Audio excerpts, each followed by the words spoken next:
ఓం నమో భగవతే వాసుదేవాయ. ఓం నమో భగవతే వాసుదేవాయ. ఈరోజు 7వ అధ్యాయం భగవద్గీత. నిన్న 9 చదివాం, ఈరోజు 10వ శ్లోకం. భగవద్ విజ్ఞానము. మనం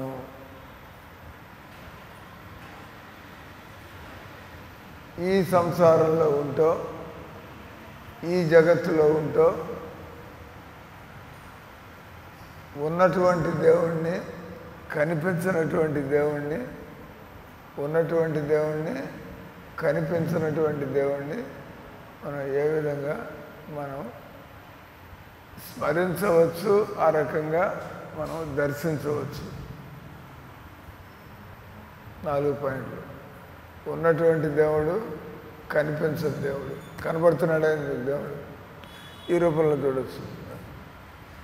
కానీ మన భక్తి పెరిగినట్లయితే మనం ఆయనతో మాట్లాడచ్చు, మనం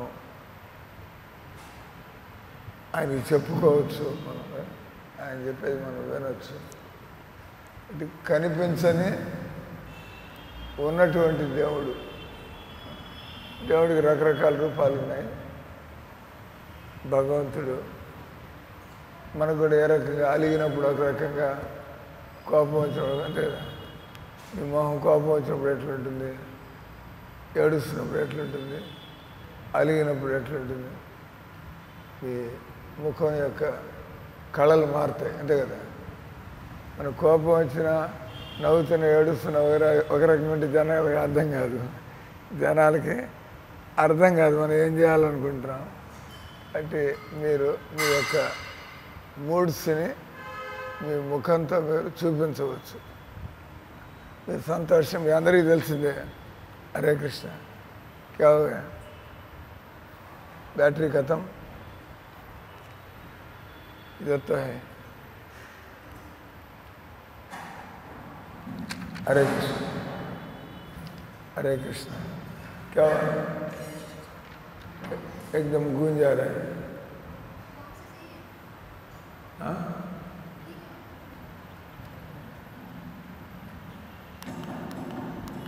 हरे कृष्ण. तो मानो फिर गए, बैटरी खत्म हो गई.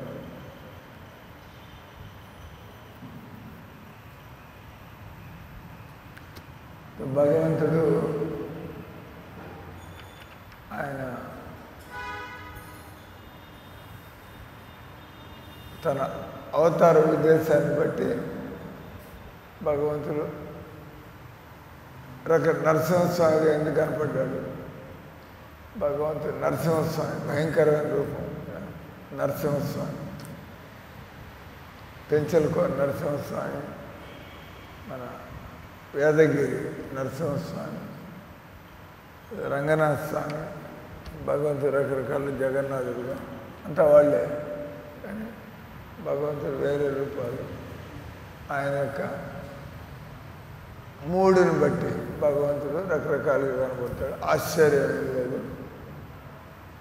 మా ఇస్కాన్ పుస్తకాల్లో ప్రభుపాదుల వారి ఫోటోలు, ప్రభుపాదుల వారిని రకరకాల మూడ్స్లో, ఆయన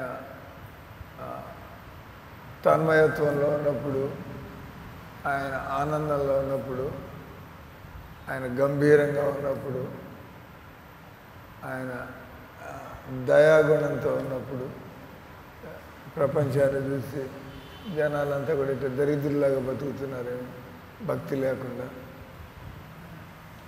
భక్తి ఉన్నవాడు సంపన్నుడు, భక్తి లేనటువంటి వాడు దరిద్రుడు. అంటే అన్నీ ఉన్నా కూడా భక్తి లేకపోతే మీరు సంతోషంగా ఉండలేరు. ఏమీ లేకపోయినా కూడా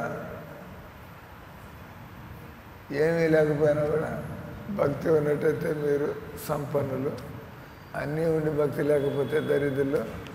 ఏమీ లేకపోయినా భక్తి ఉన్నట్లయితే సంపన్నులు. ఈ రకంగా మన భక్తులు ఎప్పుడు కూడా మనకి భౌతిక ఉద్రేకాలు ఉంటాయి, భక్తులకి దివ్య ఉద్రేకాలు. భౌతిక గుణాలు, దివ్య గుణాలు. మన అందరిలో చూసేటువంటిది భౌతిక గుణాలు. ప్రతి మనిషి కూడా ఈ శరీర ప్రభావంలో ఉంటాడు.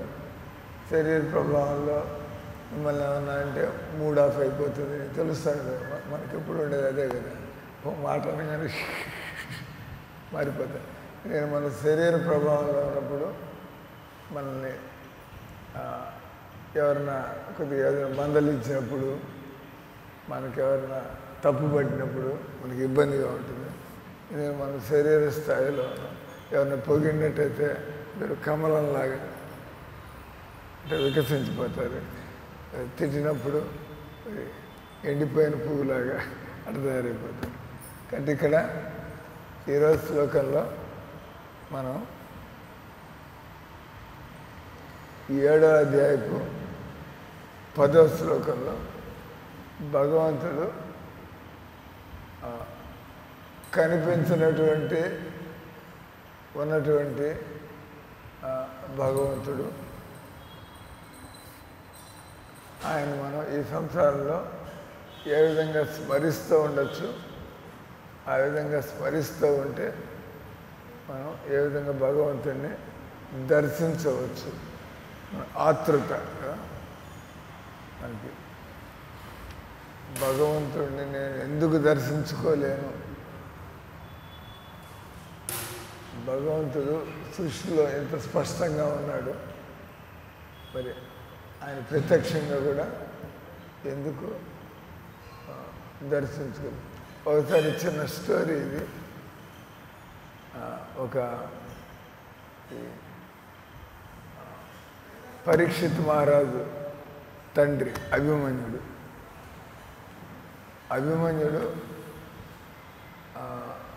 భార్య ఉత్తర.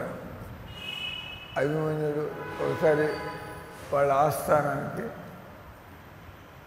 వాళ్ళ రాజభవనానికి ఒక ముని పొంగవుడు, ఒక మహాత్ముడు, ఆ టైంలో అభిమన్యుడు లేడు అక్కడ. ఇక ఉత్తర మాత్రమే ఉంది. అంటే మంచి కుటుంబంలో పుట్టింది కాబట్టి ఈ మహాత్ములకి, ఋషులు ముళ్ళకి ఎలా సేవ చేయాలా, ఎలాంటి లోటు రాకుండా అన్నీ అడిగి చక్కగా మర్యాదగా మాట్లాడుతూ అన్ని ఉపచారాలు.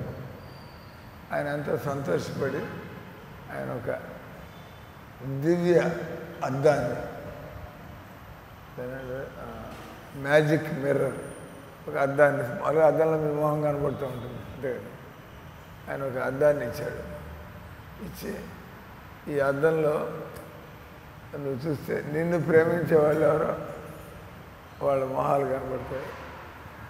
అద్దంలో చూస్తే ఎవరు నిజంగా మిమ్మల్ని ప్రేమిస్తే వాళ్ళ మొహాలు. ఈ లోపల అక్కడికి కృష్ణుడు వచ్చాడు, అద్దం ఇచ్చి ఆయన వెళ్ళిపోయినాడు. అద్దం ఇచ్చి ఆ మహాత్ముడు వెళ్ళిపోయినాడు. ఏమో దానిలో చూసుకుంది, ఒక అభిమన్యుడు మొహం కనిపించిందేమో, సంతోషపడింది. చెప్పుకోవడానికి సిగ్గు, అభిమన్యుడు నన్ను ఎంత ప్రేమిస్తున్నాను. ఆ తర్వాత ఇంకా ఎవరు ప్రేమిస్తున్నారు. ఈ లోపల కృష్ణుడు వచ్చాడు. ఆ తర్వాత పాండవులు కూడా వచ్చారు. వాళ్ళంతా ఏమి ఎంత సంతోషంగా ఉంటే, ఏమి నీ సంతోషం కారణం అంటే, ఫలానా మహాత్ముడు నాకు దివ్య అద్దాన్ని ఇచ్చాడు. ఈ అద్దంలో మనం చూసినట్లయితే ఎవరైతే మనం ఎక్కువగా ప్రేమిస్తూ ఉంటారో వాళ్ళు మనకు కనబడతారు. అంటే పాండవులు అనుకున్నారు. మనం కృష్ణుడి అద్దంలో చూసినట్టయితే కృష్ణుడు మనల్ని ఎక్కువగా ప్రేమించేటువంటి మనల్నే కాబట్టి మనం కనబడుతుంది దాన్ని చెప్పి. కానీ అందరూ కృష్ణుని నువ్వు అద్దంలో చూడు, నువ్వు అద్దంలో చూడు. ఎవరినైతే కృష్ణుడు ఎక్కువ ప్రేమిస్తున్నాడు. సరే వీళ్ళందరూ కూడా నన్ను చూడమంటారు. కృష్ణుడు దానిలో చూసి అందరూ చుట్టూ అందరూ వాడు పోగి కృష్ణుడు అద్దంలో చూసినప్పుడు ఎవరు కనపడుతున్నారు? అటు శకుని కనపడుతున్నాడు. వాడు శకుని దుర్మార్గుడుగా. వాళ్ళంతా బిత్తరపోయారు. ఇదేందిరా, మనం కదా కృష్ణుడు మనల్ని కదా ఎక్కువ ప్రేమించేది, మనమే కదా కృష్ణుని ప్రేమించేది ఎక్కువ. మనం కనపడకుండా శకుని కనపడుతున్నాడు కదా. వాళ్ళంతా తెల్ల మొహాలు వేసుకుని కృష్ణునితో ఏంది స్వామి, మీరు మమ్మల్ని ప్రేమిస్తున్నాడు, మేము మిమ్మల్ని ప్రేమిస్తాం, మధ్యలో వీడేవాడు ఇక్కడ కనపడేది శకుని ఎందుకు కనపడుతున్నాడు అంటే అప్పుడు భగవంతుడు ఆయన చెబుతాడు, నేను మీరు మనం ఇష్టం వచ్చినట్టు కలుసుకుంటూ ఉంటాం. అటు మీరు అప్పుడప్పుడు టేకింగ్ ఫర్ గ్రాంటెడ్ కృష్ణుడు మన మధ్యలోనే ఉంటున్నాడు కదా అన్నట్టుగా. కానీ శకుని నన్ను ఎలా హతం చేయాలని చెప్పి 24 గంటలు రాత్రింబగళ్ళు ఆయనను మర్చిపోకుండా రాత్రింబగళ్ళు ఎట్లా కృష్ణుడికి బ్రేక్లు వేయాలా, ఎలా కృష్ణుని నాశనం చేయాలా, ఎలా కృష్ణుడి ప్లాన్లన్నీ ఫెయిల్ చేయాలా, ఆ రకంగా ఆయన ఎడతెరిపి లేకుండా నన్ను స్మరిస్తూ ఉంటాడు. ఏ కారణం అయితేనేమి ఎవరైతే నన్ను ఎక్కువ స్మరిస్తూ ఉంటారు, ఈ శకుని ఈ రకంగా దుర్మార్గుడైనా కూడా ఎక్కువ నన్ను గురించి అక్కడ కృష్ణుడు చెప్పేటువంటి పాఠం ఎవరైతే ఎక్కువ కాబట్టి ఇక్కడ కృష్ణుడు ఈ శ్లోకంలో ఈ 7వ అధ్యాయం 10వ శ్లోకంలో ఈ సంసారం మనకి దేవుడు కనబట్టలేదు, కానీ మనం చూసే ప్రతిదీ కూడా దేవుడు సృష్టించాడు. మనం చూసే ప్రతిదీ కూడా అంటే మనకి ప్రేమ అనేది ఉంటే ఏది చూసినా కూడా మనకి దేవుడు గుర్తు రావాలి. ప్రేమ అనేది ఉంటే మనకి ప్రేమ ఎందుకు లేదు? ఎందుకంటే మనం తమో గుణంలో రజోగుణంలో ఉన్నాము, మనం ఈ మాయలో ఉన్నాము. కృష్ణ అంటే ప్రేమ లేదు కాబట్టి మామూలుగా అయితే ఏది చూసినా కూడా మనకి కృష్ణుడు గుర్తు రావచ్చు. కానీ మనం మాయలో ఉండడం వల్ల మనం ఈ సంసారాన్ని కృష్ణుడి కంటే భిన్నంగా చూస్తూ ఉంటాం. అంటే ఇక్కడ మళ్ళీ కృష్ణుడు ఈ 7వ అధ్యాయంలో భగవద్ విజ్ఞానము ఎక్కడ ఉన్నా కూడా మనం ఎలా భగవంతుని మర్చిపోకుండా ఎలా ఈ సంసారంలో భగవంతుడు ఎదురుకుండా ఉన్నా మర్చిపోవచ్చు, భగవంతుడు మనం ఎదురు లేకపోయినా కూడా ఎదురుకుండా లేకపోయినా కూడా ఆయన మనం ఎప్పుడు గుర్తు తెచ్చుకోవచ్చు.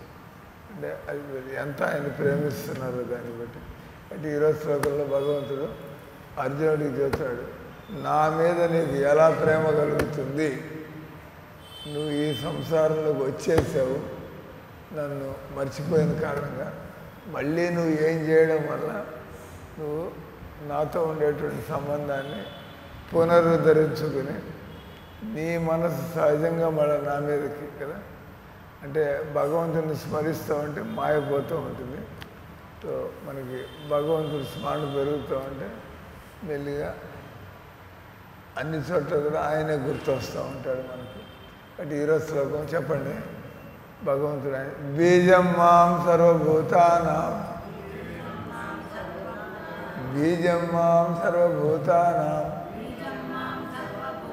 విద్ధి పార్థ సనాతనం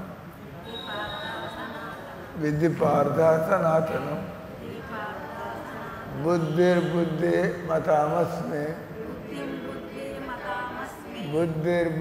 మతామస్మి తేజస్వినామహం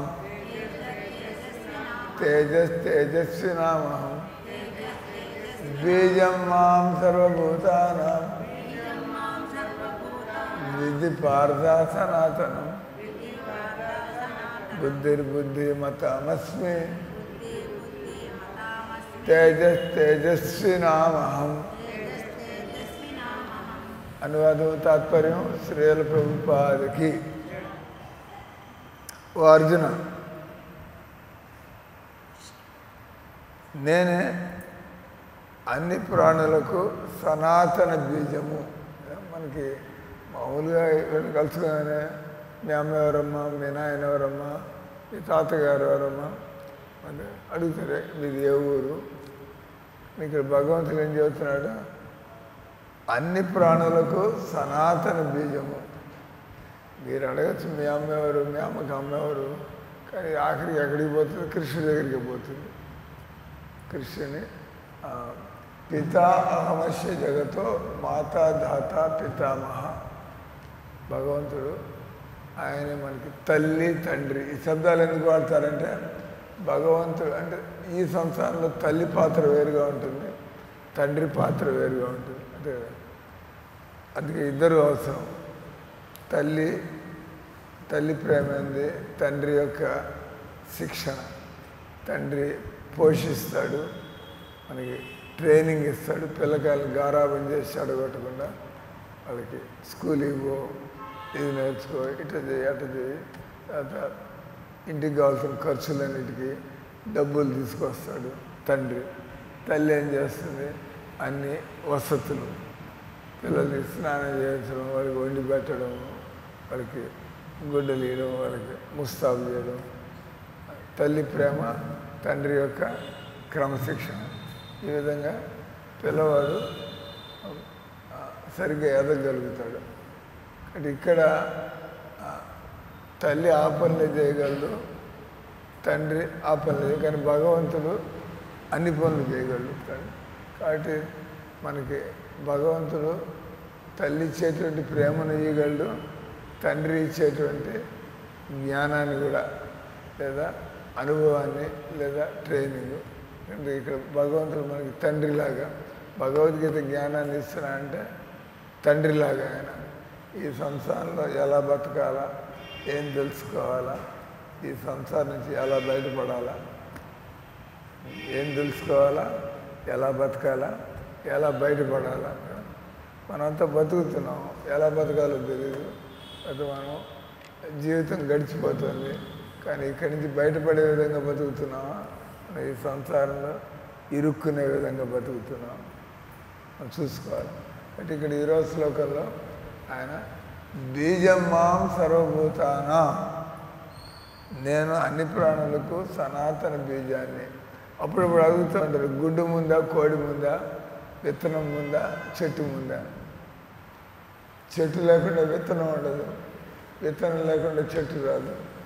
అంటే ఇదొక ఎనిగ్మా, పజిల్. అంటే విత్తనం ముందా, చెట్టు ముందా, గుడ్డు ముందా, కోడి ముందా? దానికి భక్తులు ఏం చేస్తారు? గుడ్డు లేదు, కోడి లేదు, ముందు భగవంతుడు ముందు. భగవంతుడు ఆయన ఒకేసారిగా కోడిని సృష్టించాడు. ఇక్కడ చెబుతున్న బీజం భగవంతుడి నుంచి అన్నీ వచ్చాయి. కాబట్టి మనం ఇక్కడ బీజం ముందా, వృక్షం ముందా, గుడ్డు ముందా, కోడి ముందా అనకుండా అన్నిటికీ ముందు ఉండేటువంటి భగవంతుడు నేను సనాతన బీజాన్ని. అంటే మనం అట్ట ముందుకెళ్తే మనకి భగవంతుడితో సంబంధం ఉంది. ఈ శరీరానికి కారణం తల్లిదండ్రులు, ఈ శరీరానికి కారణం తల్లి తండ్రి. కానీ ఆత్మకి కారణం ఎవరు? ఆత్మని ఎవరు పుట్టించలేరు. ఆత్మని తల్లి పుట్టించలేదు, తండ్రి పుట్టించలేదు. ఈ తల్లిదండ్రులు కేవలం శరీరాన్ని ఈ సంసారంలోకి తీసుకొస్తారు. భగవంతుడు ఆత్మని ఇవ్వకపోతే తల్లిదండ్రులు ఎవరైనా పుట్టించగలరా? వీలు కాదు. ముందు భగవంతుడు ఆత్మను ప్రవేశపెడతాడు, దాన్ని తండ్రి స్త్రీలో ప్రవేశపెడతాడు. భగవంతుడు ముందు తండ్రిలో ఆత్మను ప్రవేశపెడతాడు, దాన్ని తండ్రి తల్లిలో దాన్ని స్థాపితం చేస్తాడు, తల్లి శరీరాన్ని ఇస్తాడు. ఈ ప్రకృతిలో జరిగే పద్ధతి అది. అంటే మొట్టమొదటి భగవంతుడు ఆత్మని ఇవ్వకపోతే శరీరం ఎక్కడి నుంచి వస్తుంది? అదే మన శరీరం ఎదుగుతుంది, మీ కళ్ళ ముందే మీ పిల్లలు ఎదుగుతున్నారు. ఆత్మ లేకపోతే ఎదుగుబాటు లేదు, బతుకు లేదు, వెంటనే చనిపోతాడు. ఎక్కడికక్కడ ఏ వయసులో ఆత్మ శరీరాన్ని వదిలిపెడుతుందో వెంటనే అదే వయసులో చనిపోతారు. అంటే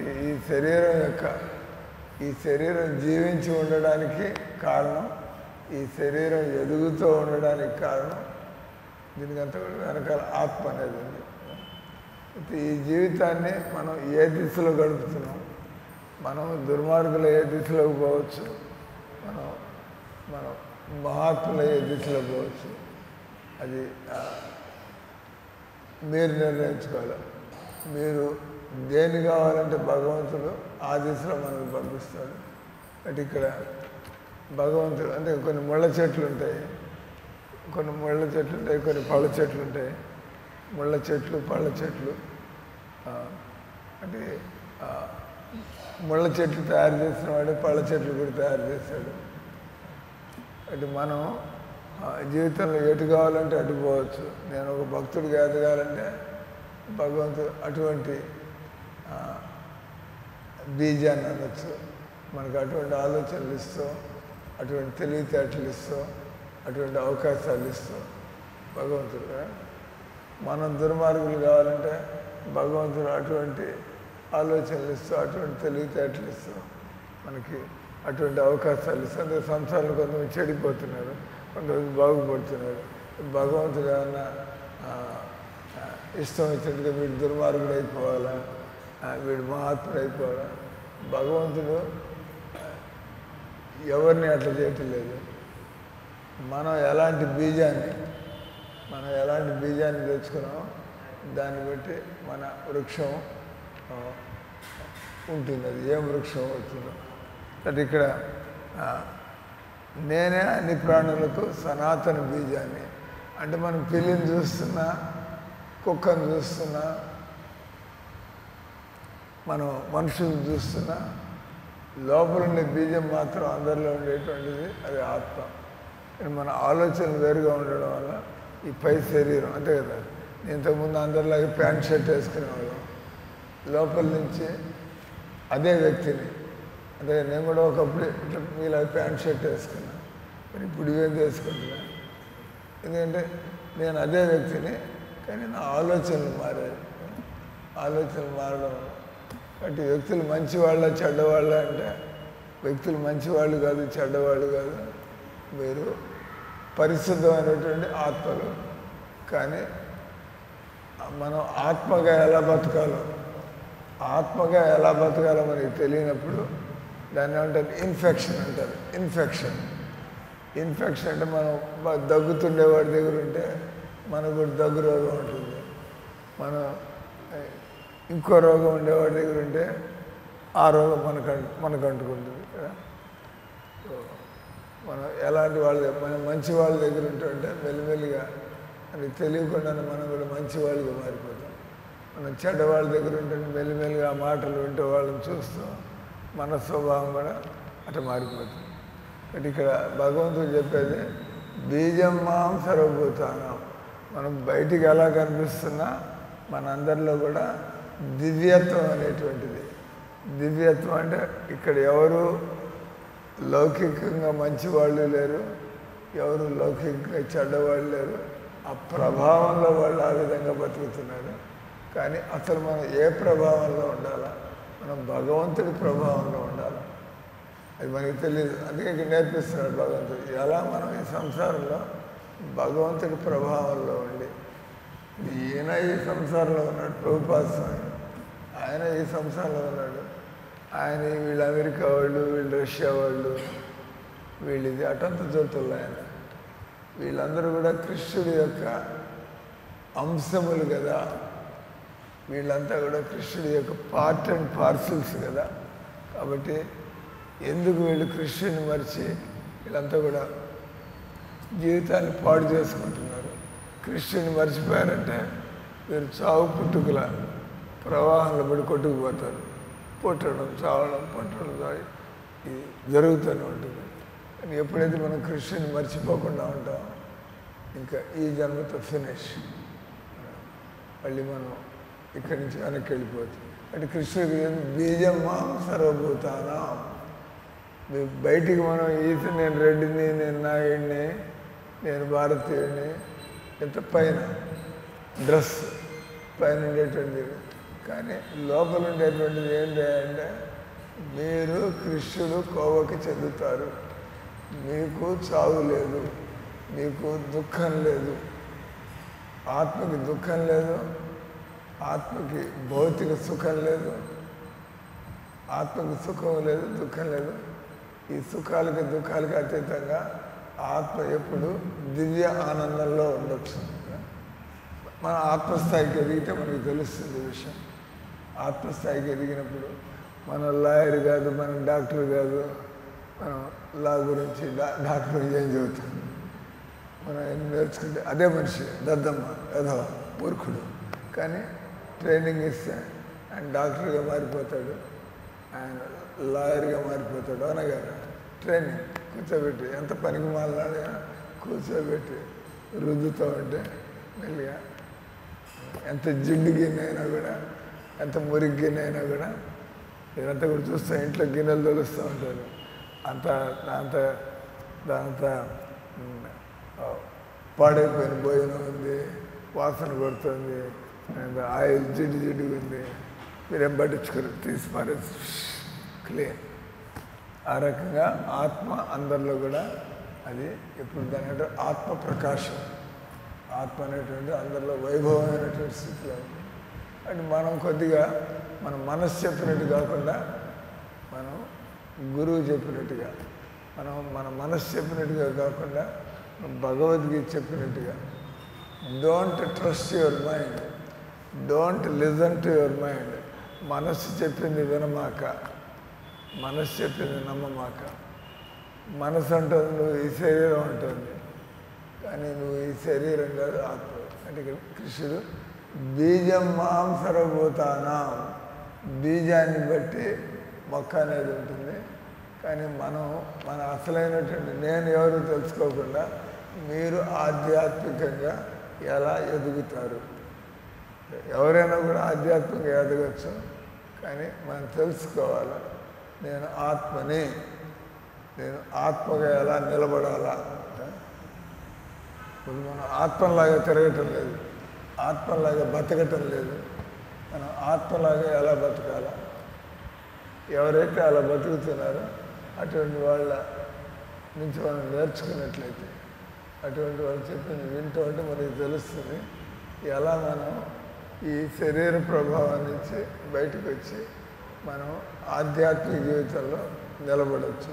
ఆధ్యాత్మిక జీవితంలో ఉన్నటువంటి భజన చేయడం అనే కాదు, ఆధ్యాత్మిక జీవితాన్ని మనం ఏదో కాషాయ గుడ్లు వేసుకోవాలా, గుండు కొట్టుకోవాలా, ఆశ్రమంలో కూర్చోవాలా. కృష్ణుడి కోసం పనిచేయడం. మీరు కృష్ణుడి కోసం పనిచేస్తున్నారంటే చింతన జరుగుతుంది.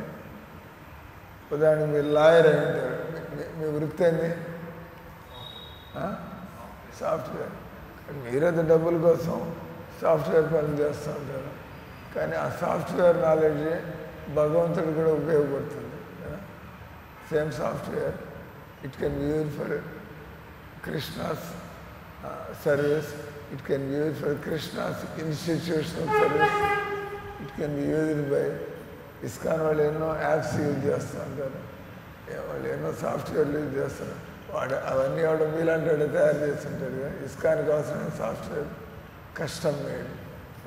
అంటే అప్పుడు మీరు కృష్ణుడి కోసం పనిచేస్తున్నారు. సో మీలో కూడా ఒక మార్పు అనేది వస్తుంది. మీరు కేవలం డబ్బు కోసం పనిచేస్తుంటే ఒకటి, మీరు కృష్ణుడి కోసం పనిచేస్తుంటే మీరు ఒక ఆధ్యాత్మిక ఎదుగుబాటు, ఆధ్యాత్మిక అనుభూతి. కానీ ఇక్కడ బీజం మాం సర్వభూతానాం. సో చూడడానికి ప్రపంచంలో నానా రకాలు కనబడుతున్నా కూడా డోంట్ బిలీవ్ ఆల్ దాట్. మనం రకరకాల రంగుల గొడ్డలు వేసుకుంటూ ఉంటాం, కానీ ఈ గొడ్డలతో నీకేం సంబంధం ఉంది? అప్పుడు మీ చొక్కా మీద జిరాఫీ బొమ్మలు ఉంటాయి, మీ చొక్కా మీద కోతి బొమ్మలు ఉంటాయి, మీ చొక్కా మీద పులి బొమ్మలు ఉంటాయి. So what? మీరు పులి బొమ్మ ఉంటే పులి అయిపోయారా, మీరు కోతి బొమ్మ ఉంటే కోతి అయిపోయారా? Inside that cloth you are that person. ఆ రకం మనం తెలుసుకోవాలా. బీజం మాం సర్వభూతానాం. ఈ కనిపించేటువంటి ప్రాణులందరిలో వాళ్ళు కేవలం వాళ్ళ కోరికల వల్ల అలాంటి శరీరాల్లో తిరుగుతున్నారు, కానీ నిజానికి దే బిలాంగ్ టు మీ. వాళ్ళ యొక్క నస్సలు, వాళ్ళ యొక్క అస్తిత్వం అంటే మనం కూడా ఒక ఆత్మ స్వరూపం. రెండో పాయింట్, విద్ధి పార్థ సనాతనం. మనం వాళ్ళకి శరీరం అనుకున్నప్పుడు చావు అనేది ఉంటుంది, కానీ భగవంతుడు ఇక్కడ విద్ధి పార్థ. విద్ధి అంటే ప్లీజ్ నో, విద్ధి పార్థ సనాతనం. Try to understand you don't have death, that's why we don't want to die. మనుషులు ఎందుకు చావకూడదు అనుకుంటారే అంటే, మీకు తెలుసు మీరు చావకూడదు అనుకుంటే ఈ శరీరం వదిలిపెట్టాల్సిన అవసరం రాదే. మీరు చావకూడదు అనుకున్నా కూడా ఈ జన్మలో ఈ శరీరాన్ని మీరు వదిలిపెట్టాల్సి ఉంటుంది. చావడం ఇష్టం లేదు, కానీ ఈ జన్మలో మాత్రం వదిలిపెట్టాలి. కానీ తేడా ఏంది, నేను చనిపోతున్నా అంటాడు ఒకడు, ఇంకోటి నేను శరీరం వదిలిపెడుతున్నా అంటాడు. ఒకడు నేను చనిపోతున్నా అంటాడు, ఇంకోటి నేను శరీరం వదిలిపెడుతున్నాను. తేడా ఏం లేదు. చనిపోతున్న వాడు శరీరం వదిలిపెడతాడు, శరీరం వదులుతున్నాను వాడు ఎటో శరీరం వదిలిపెడతాడు. కానీ మనతో ఎవడైతే నేను చనిపోతున్నా అంటాడో వాడు అజ్ఞానంలో ఉన్నాడు. ఆత్మను తెలుసుకోకుండానే నేను ముసల్దాన్ని అయిపోయా అనుకుంటూ ఉంటారు. ఎన్నిసార్లమ్మ నేను ముసల్దాన్ని అయిపోయా చూస్తూ మీరు భక్తి చేస్తూ ఉంటే నా శరీరం మారుతుంది, నేను మాత్రం మారుతుంది లేదు. నా శరీరం మారుతుంది, నేను మాత్రం ఎప్పుడు యవ్వనంలోనే ఉంటాను. నా శరీరం మారుతుంది, నా సంబంధాలు మారుతున్నాయి. ఒకప్పుడు ఎవరికో కూతురులాగా బతికింది, ఇప్పుడు ఎవరికో పెళ్ళాలాగా బతుకుతుంది, ఇంకోళ్ళు ఎవరికో తల్లిలాగా బతుకుతున్నారు. అసలు మీరెవరా అంటే ఇవన్నీ నాటకాలు స్వామి. అసలు నేను ఒక ఆత్మగా, నేను కృష్ణుడి యొక్క అంశాన్ని. అంటే విద్ధి పార్థ సనాతనం. నువ్వు నిన్ను ఒక శాశ్వతమైనటువంటి ఆత్మగా తెలుసుకో. ఈ మారుతున్న శరీరంతో నిన్ను నువ్వు ఐడెంటిఫై చేసుకుని నువ్వు దీనిలో తిక్కమొక్క పడమాక.